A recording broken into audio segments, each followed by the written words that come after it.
Said I was going to be quick. And before we start, can I get a quick show of hands? So press the hand button if you're currently involved in some sort of budgeting for the new year at the minute. Only 2 of you? No one else involved in budgeting?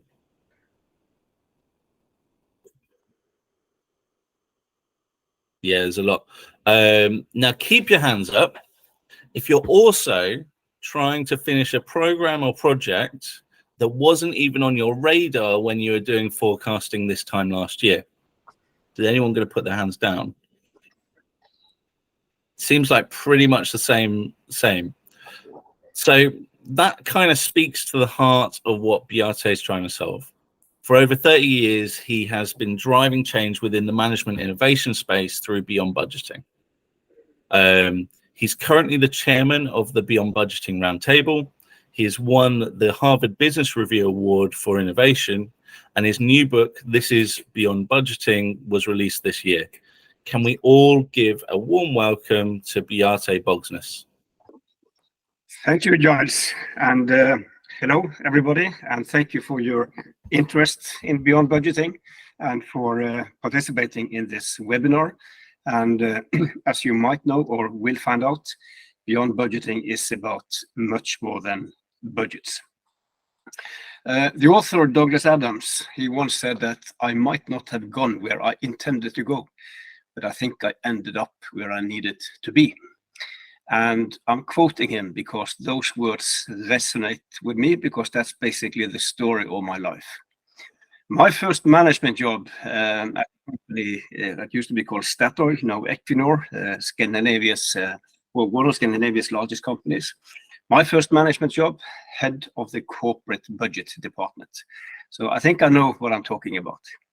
But through some coincidences, I got the chance to do something much more sensible. And again, I have been working with Beyond Budgeting for almost 30 years. Actually started out before there was anything called Beyond Budgeting. So let me share my slides with you. Good. All right. Agile and the elephant in the room. And I think you know what the elephant is. Every time I'm discussing Beyond Budgeting with executives, finance people, others, there's one word that keeps coming up over and over again. And that word is control. And the context is, of course, the fear of losing control. And then I often ask these people, okay, but what do you mean with control? Can you please explain what you are so afraid of losing? And after people have said cost control, many actually go quiet. They struggle with defining what they are so afraid of losing. So I checked up in Oxford Dictionary, how do they define control? And they call it the power to influence or direct people's behavior or the course of events. And what does this mean in organizational terms, in business terms? Well, basically 2 things, controlling people and controlling the future. And behind these 2, we find the 2 main assumptions behind traditional management. Number 1, you can't trust people. Number 2, the future is predictable and plannable. And I think you are here today because you know that this is not true. And this is what we are challenging in Beyond Budgeting, because, sorry, these are more illusions of control.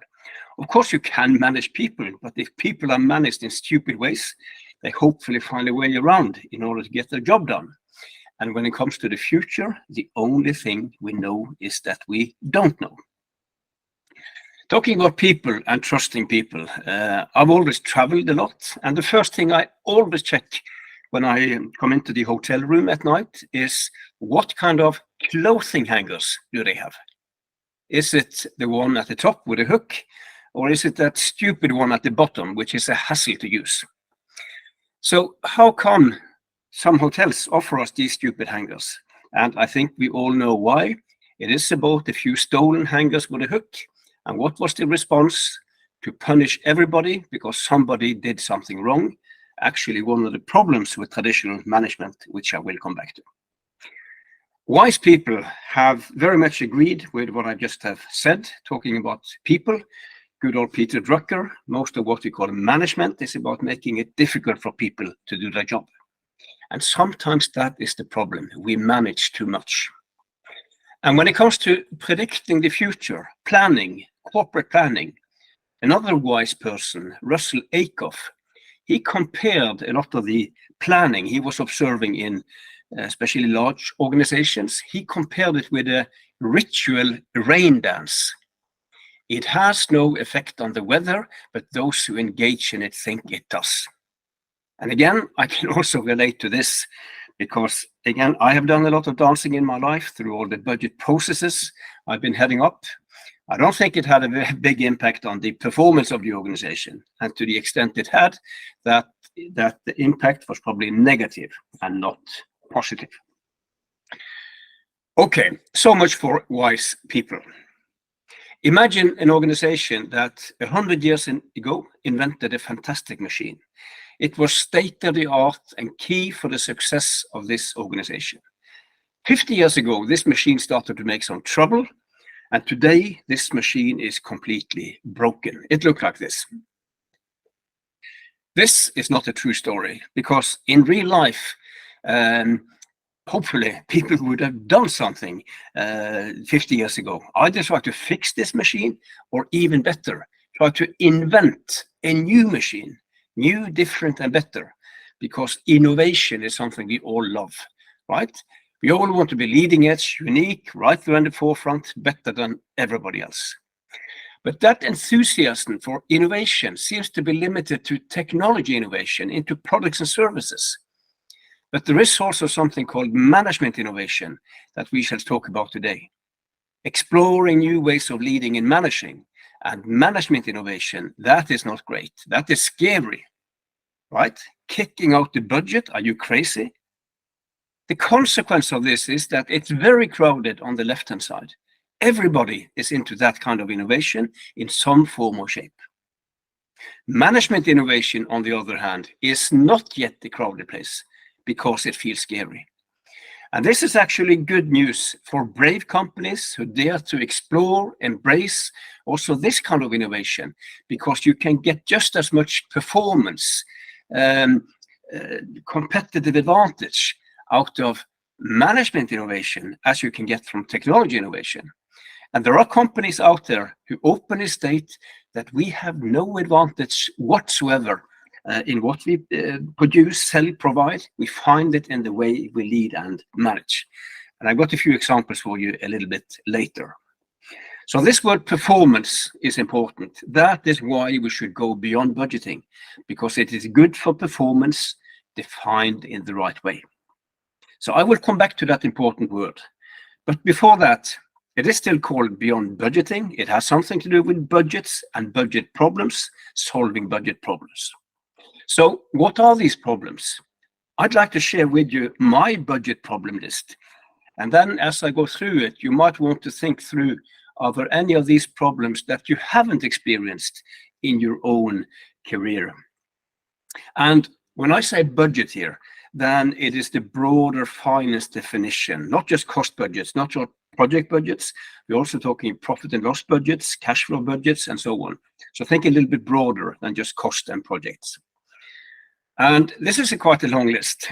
This is a very time-consuming process, making budgets, following up budgets. Some people think this is the biggest problem. It's not. Assumptions quickly outdated. I mean, companies having made that budget for 2024, I mean, it must have been a nightmare. How on earth do we know what will happen with wars and energy crisis and inflation and you name it? It's somebody obviously knows something about the future that I don't know. This is a serious problem. Budgeting can stimulate what I would call unethical behaviors, at least borderline unethical behaviors. We are talking about the lowballing, the gaming, the sandbagging, the resource hoarding, the frenzy December spending. These are not the kind of behaviors we would like to see between colleagues. At the same time, I'm not necessarily blaming anyone for behaving like this, because they are just responding to the system we have designed for them to operate within. So if we want to change behaviors, as you probably know, It is not about fixing people, it's about fixing systems, which again will change behaviors. Budgets can create these illusions of control. Of course, it might feel very comfortable to have next year described with 1 million details and decimals. But again, the only thing we know is that we don't know. So if we don't have control, whatever that word means, maybe it's better to accept it, acknowledge it, and act accordingly than to think that we have control, to fool ourselves and act accordingly. Budgets force us to make decisions too early. We have to decide in the autumn the year before what we shall do next year and what it shall cost. And especially in larger companies, too many of these decisions are taken too high up. That doesn't always improve the quality of decisions. Very often it is the other way around. Budget can prevent us from doing stuff that we should have done, but we can't because it's not in the budget. And maybe this sometimes also works the other way around. It can maybe lead us to do things that we shouldn't have done, but it is in the budget and it is spend it or lose it. You know the game. And linked to that, I fully accept that the cost budget can be a very effective ceiling for cost, but that ceiling is just as effective as a floor in the sense that these budgets tend to be spent for the reasons that we just talked about. And to define good performance as hitting the budget numbers, well, that is a very narrow, mechanical, and sometimes quite a very misleading way of defining good performance. I mean, is it, for instance, good performance to hit your cost budget if you should have spent more or could have spent less, as one example? Now, are there any of these problems that you haven't experienced throughout your own career?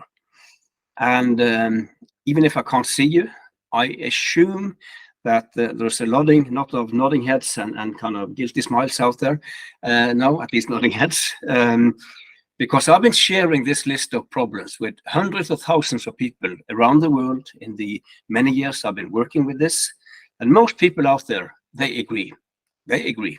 Executives, finance people, managers, others. At the same time, most of these organizations continue doing this stuff that they do admit is not very smart, even if that is changing these days, as I will come back to. And I have a theory about why.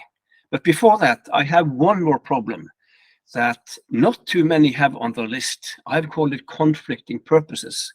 And I will come back to that problem. It's an interesting problem, both because it is a problem, but it also represents solutions to many of these other problems. So I will come back to that at the end of this session.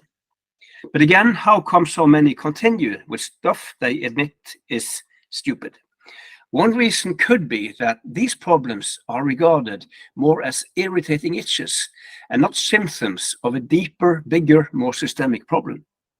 But that is exactly what these problems are, symptoms of a very serious problem and also a paradox. Because first of all, what we are looking at here is pretty old management technology. In case you don't know, budgeting is roughly 100 years old. And the inventor, Mr. James O. McKinsey, the founder of McKinsey Consulting. I never met Mr. McKinsey, but I don't think he was an evil man. I actually think he had the best intentions back then, and that was to help organizations perform better. This was management innovation 100 years ago. And maybe it probably worked quite well 100 years ago, maybe even 50 years ago, but no longer today, because as we will come back to, things have changed. So today, this way of thinking, this way of leading, this way of managing is doing exactly the opposite of what Mr. McKinsey wanted. This has now become more of a barrier than a support for getting out the best possible performance in organizations. And that, my friends, I would call a pretty big problem. So we are back to this important word, performance. And I would, for a few minutes now, move into a very different place and reflect a little bit about this important word, performance. I want us to move into traffic, because in traffic, when we are out driving, we would also like to experience good performance. And for me, that would be a safe and good flow. I simply hate traffic jams. And I have, by the way, never understood why it's called the rush hour. There's no rush at all. Those cars are standing dead still, but there is so much that I don't understand. But anyway, I think traffic authorities want the same, especially where there is crossing traffic. And this is something we often meet, put up by traffic authorities to make that happen. And this light has no sensors, okay? And two questions towards this way of managing. And the first one, the one who is in control here, that is the person who programmed this light. That is the manager here. And where would that person be as you sit there waiting? Well, somewhere else. I never checked, but I don't think there is anybody sitting inside that pole. And the information this programming would be based on would not be entirely fresh information. It would be some historical trends, some forecasts, but again, not entirely fresh information. Fortunately, there is an alternative, a very different way of managing with exactly the same purpose. We are talking about the roundabout. Same questions, very different answers. Because here, we as drivers make decisions about when to drive and when to stop. And the information we use to make these decisions, that is fresh, real-time, here and now information. So very different answers to the same questions. Could be interesting then to compare these two ways of managing. So let's do that. And I've got a few leading questions for you. Well, first of all, it's actually been proven scientifically that the roundabout is not just more efficient, but it is also safer, and lifetime cycle cost is actually lower. And of course, it's more efficient because here people have the authority to make a good decision based on fresh real-time information. But we also know that it's more challenging, more difficult to drive in a roundabout than to relate to a traffic light. It takes more competence from us. And going back to our organizations for a minute, everything that we need to leave behind of traditional management is in many ways much easier for everybody involved compared to what we need to move towards. This stuff is not necessarily easier, but it's so much better and also actually so much more fun, so much more engaging. This changes work for executives, for managers, for finance people, and for many, many others, actually for all employees. And I don't think you will find many employees in the companies that we have helped going beyond budgeting that want to go back once they have started. But it's not enough with fresh information and the authority to act on it. You also need a positive value set. If there is a value set among drivers waiting for that green light, which is about me first, I don't care about the rest, that mindset is normally not a big problem in front of that light, hopefully overruled by red. But in the roundabout, me first, don't care about the rest, can actually be a big problem, because here we are much more dependent on everybody involved sharing this positive wish or purpose of wanting this to flow well. We have to help each other. We have to interact with each other in a very different way than what we need to do in front of that light. Two other important words here. Trust is obviously one. In front of that light, we are not trusted. In the roundabout, we are. Transparency is also an important word. Not that important in front of the light, as long as you can see the color, but in the roundabout, you need to be able to see and understand the entire situation. The roundabout is a more self-regulating way of managing, and self-regulation is another important word here, because in today's business realities, we need more self-regulating management models for at least two reasons. The first reason has to do with our business environments, about the volatility, the uncertainty, the complexity, and the ambiguity out there. Much more of that VUCA out there today than when I started my budget and planning career in the early 80s. And if we take this VUCA level seriously, it must have implications for how we design our management models compared to if there's little or no VUCA out there. That should be quite obvious. The other reality we need to reflect on is not external, it's internal, has to do with people, employees. Asking ourselves, what kind of employees do we generally believe that we have in the organization? And I'm sure that most of you are familiar with Douglas McGregor and his theory X and Y. unfortunately still as relevant today and as when he talked about this back in 1960.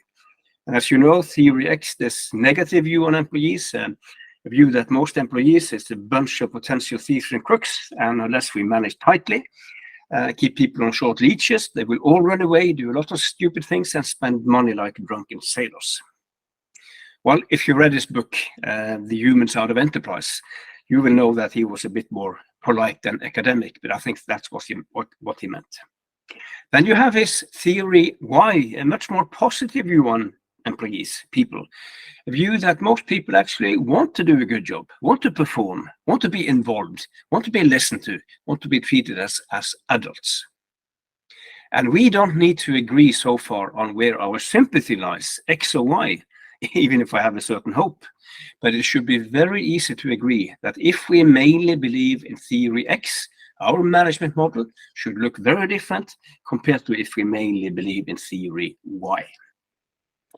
If we then combine these two realities, it could look like this. You recognize the two, and traditional management lies in this lower left-hand corner with a conscious or unconscious view that the world is still a predictable and plannable, stable place, and that most people is on the X side.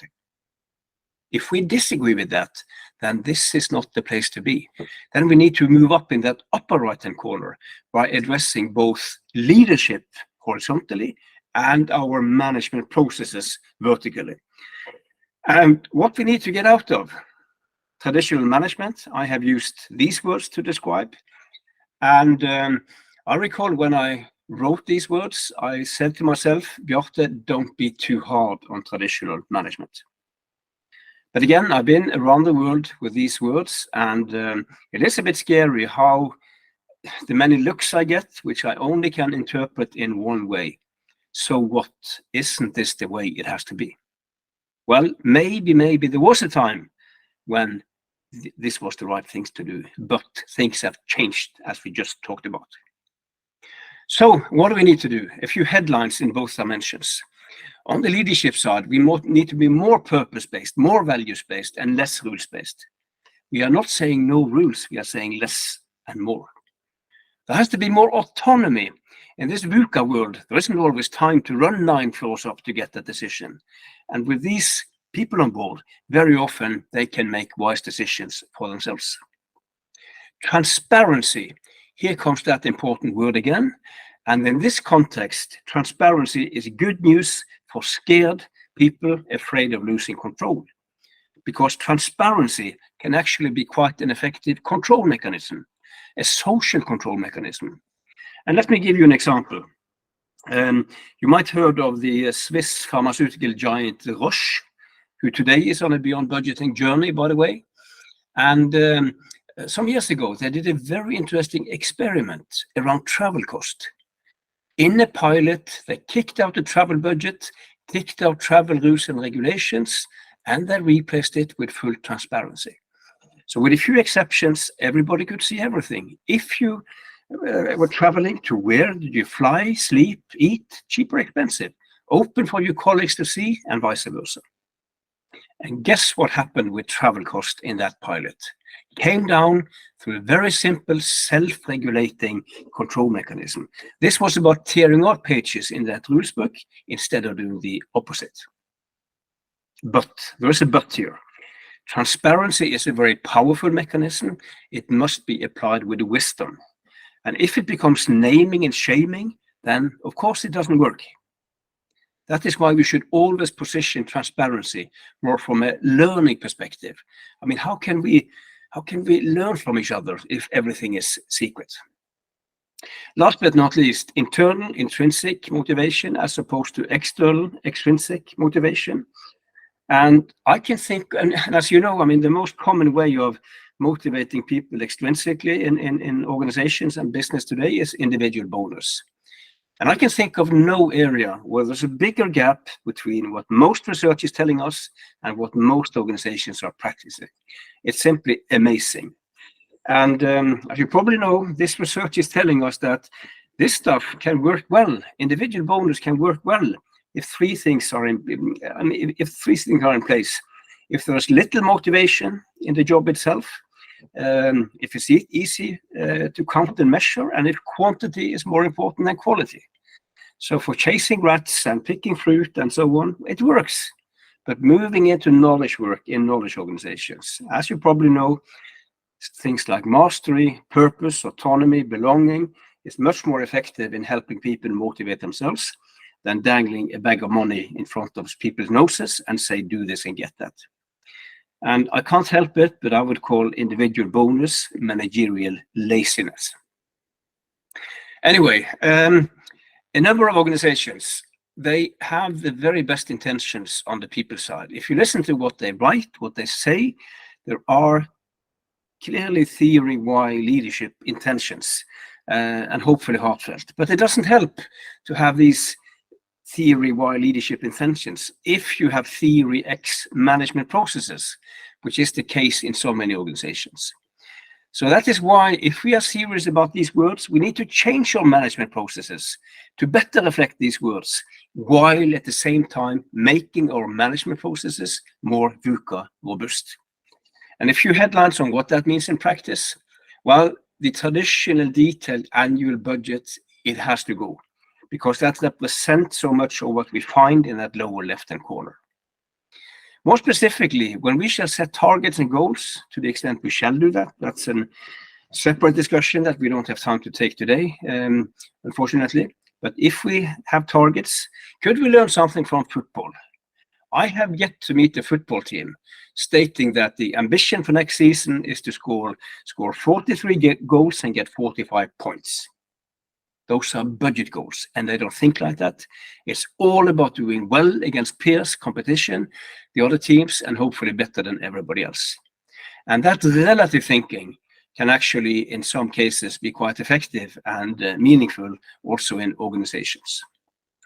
When it comes to the cadence and the rhythm of all these processes, why on earth shall everything circulate around the fiscal year of typically January to December? From a pure business point of view, that period is very often a completely artificial construct.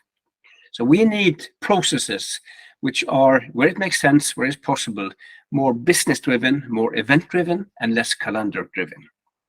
And last but not least, when we shall evaluate performance, we cannot reduce that to comparing two numbers, actual versus budget, and then conclude.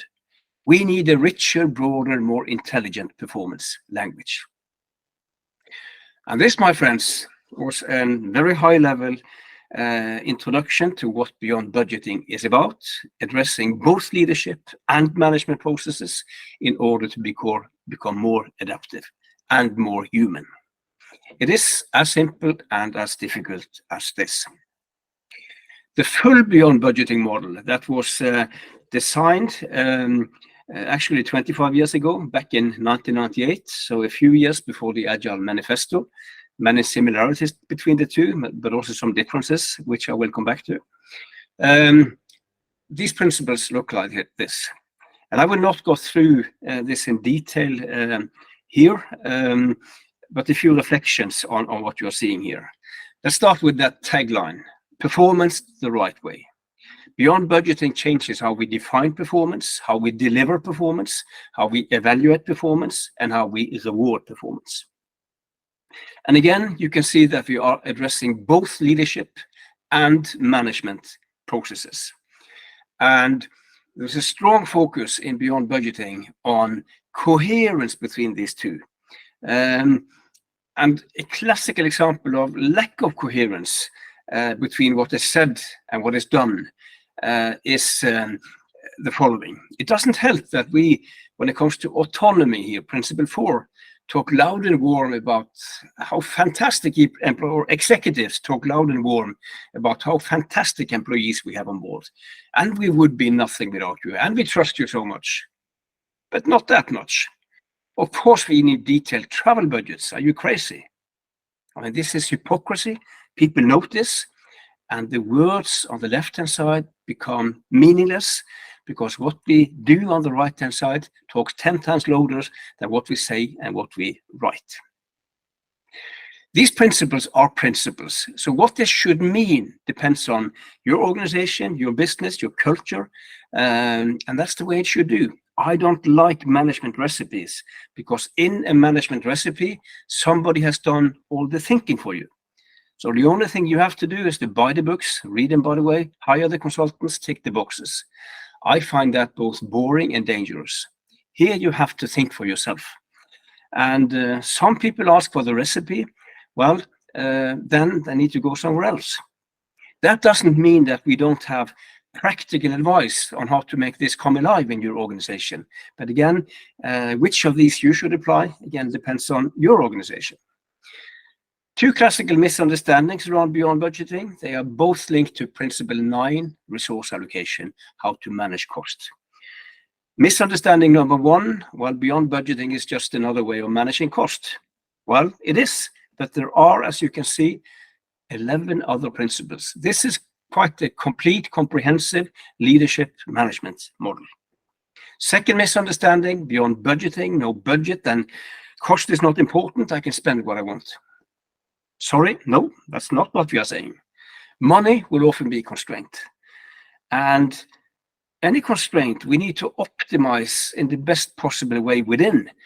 And we simply need more intelligent and effective ways of doing that compared to what Mr. McKinsey could offer us 100 years ago.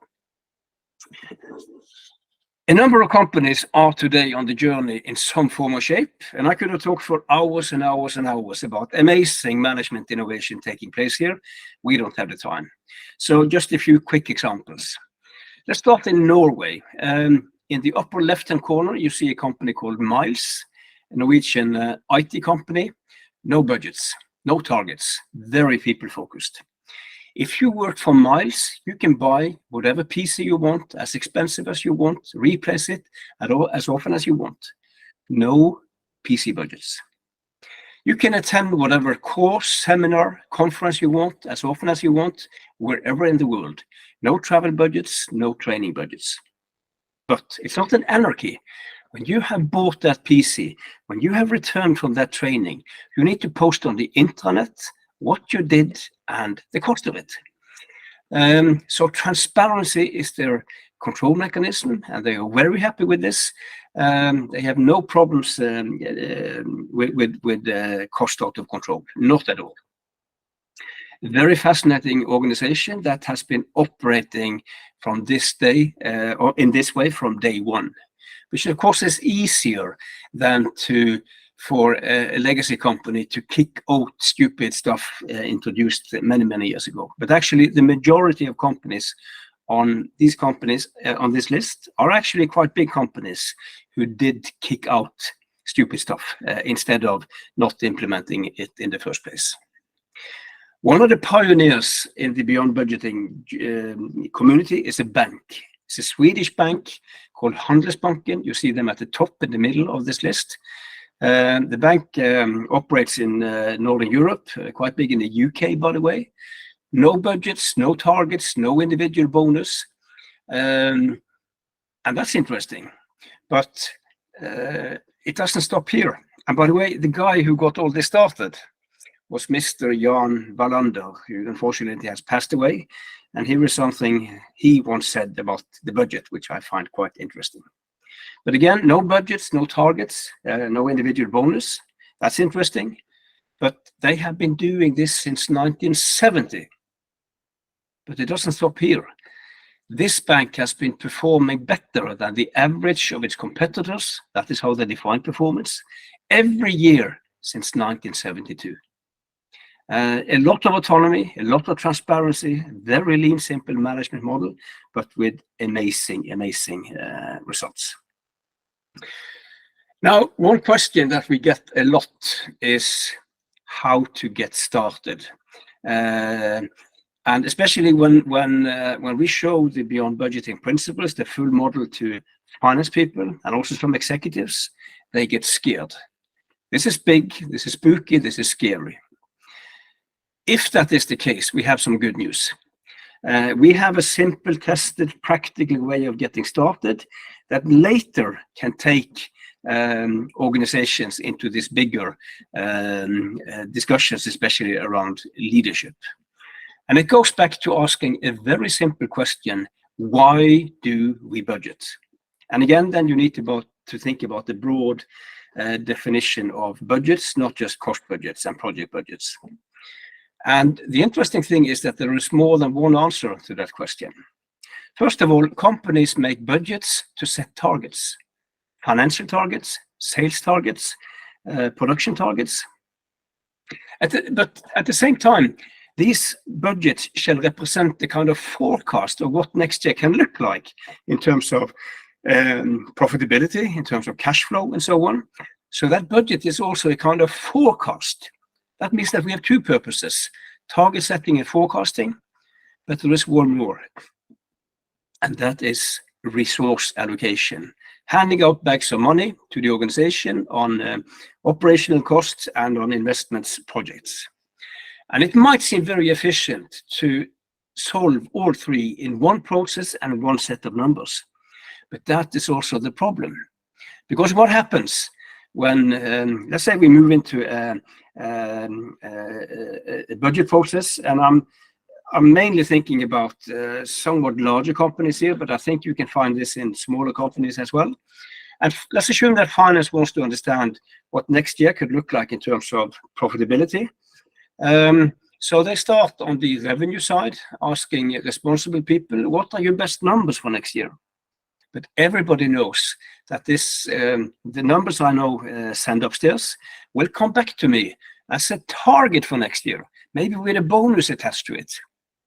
And we all know that that insight might do something to the level of numbers submitted. And I think you know which way these numbers will go. That will be down. Moving then to the cost side, asking the same people, other people, what are your best numbers for next year? But everybody knows that this is my only shot at getting access to resources for next year. And maybe some also remember that 20% cut from last year. And that insight and that memory might also do something to the level of numbers submitted. And this time the numbers would go this way. This is a problem, not just because it destroys the quality of numbers, but also because it stimulates this behavior that we talked about, which is kind of at least borderline unethical. Still, not blaming anyone for behaving like this, because they are just responding to the system we have designed for them to operate in. This is the bad news. This is the problem. The good news, we have a very simple solution here. We can still do these three things, but we need to do them in three separate processes because these are different things.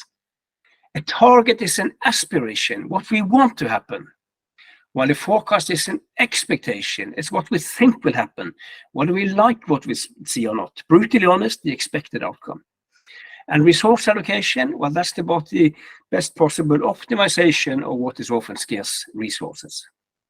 And having separated, we can now start to improve each of these in ways impossible when it was all bundled in one process and one set of numbers.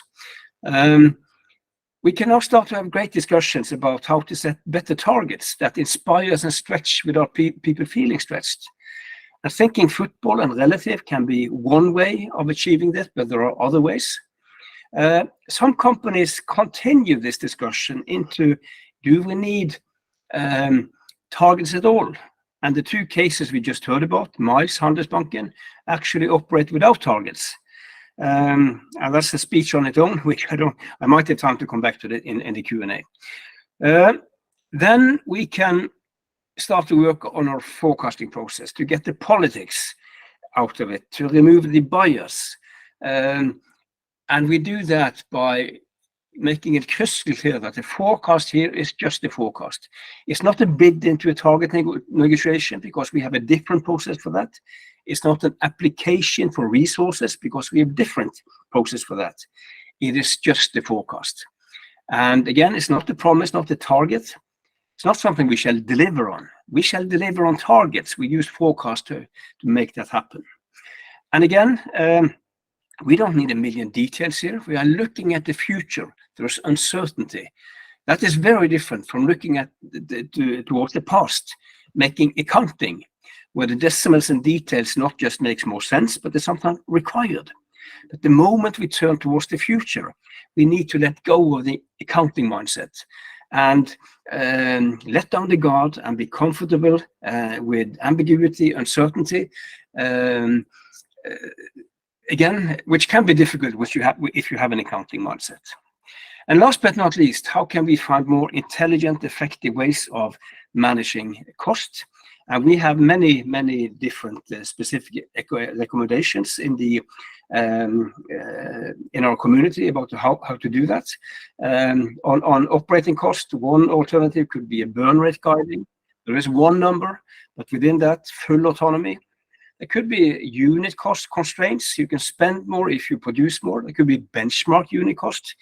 Or there could be nothing at all. Nothing at all. You just monitor actual cost and intervene if and when needed. So doing trend monitoring. On projects,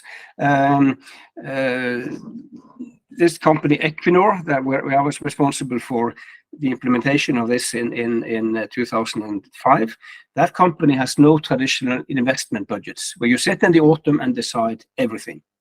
Instead, there is a continuous dynamic process based on a very simple principle. The bank is always open. So the line can always forward a project for approval at any time. Whether you get a yes or no depends on two things. How good is your project against the criteria the company has? Financial, non-financial, strategic, sustainability criteria. And secondly, do we have the capacity financially, organizationally, to undertake this project as things looks today? That information is coming out of fresh forecasting data from a process called dynamic forecasting. And last but not least, how can we organize each of these processes on a rhythm that not just better reflect our business, but also each purpose here? So we would do targets on a very different frequency than forecasting, and of course resource allocation would take place all the time. This is an important slide for at least two reasons. First of all, if anybody tells you that it's impossible to operate without a budget, well, show them this slide, because here we still do what that budget tried to do for us, but because we have separated, we can do each one in so much better ways. Is this 3 times more work? No, it's not. It's not necessarily a whole lot less work, but it's much more meaningful work and much more evenly distributed. And also having, when you start on those improvement discussions, target setting, what really motivates people, resource allocation, do we need detailed travel budgets if we say we trust people? Well, then you are into bigger beyond budgeting discussions, but in a less scary and more organic way. So that is what I wanted to share with you. What you just have heard is the very, very short version of Beyond Budgeting. This is a longer version, a book I wrote some years ago that has more about everything, what we did in a company called Borgnes back in 1995, because before there was anything called Beyond Budgeting. There's a chapter about Beyond Budgeting and Agile, and I hope you've seen that there can be no, or understood that there can be no true Agile transformation without beyond budgeting, for the simple reason, and this is not criticizing Agile, but Agile was not designed as a way to run an organization. It had its birthplace in software development, and teams did wonders, but when you try to scale Agile, the holes in Agile become visible, and these are the holes that Beyond Budgeting is filling. So the two combined is dynamite. And also more about implementation advice that I didn't have time to talk about. This book has a kind of typical length of a book, around 250 pages, which is too long for many executives with busy schedules and limited time to read. So my last book is just out. It's a thinner, more focused book, which is also out as an audiobook aimed at busy people with limited time to read. So that's what I wanted to share. These are my coordinates on Twitter, LinkedIn. If you want to follow me, the only thing I write about is this stuff. There are no cats and dogs and grandchildren, I promise. And check out the website of the Beyond Budgeting Roundtable, an international network of companies and individuals interested in this. Has been running since back in 1998. And also this is my simple website in all of this. So with those words, I'm going to stop sharing, and I look forward to your comments